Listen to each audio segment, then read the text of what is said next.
كان سيبقى للأبد، قصة تروى وتشجي من رواها، قصة من لهفة أو من طموح طاول العلي إلى عالي سماها من رباها.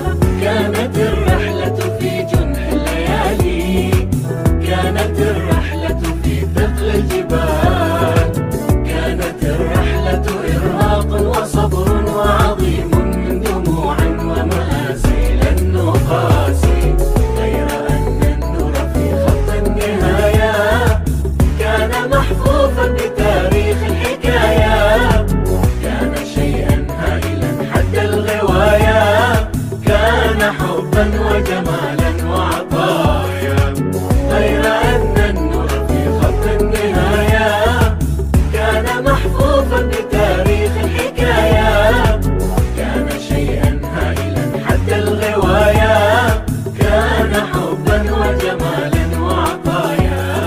كان ما كان، كان ما كان، كان ما كان سيبقى للأبد، كان ما كان، كان ما كان، كان ما كان سيبقى للأبد.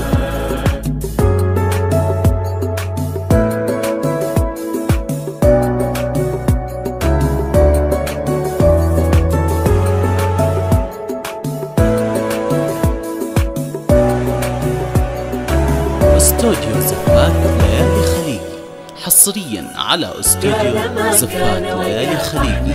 استوديو ليالي خليج الاسم الأول في عالم الزفات والشيلات. للطلب من داخل المملكة 05-15-45-10-2-1 أو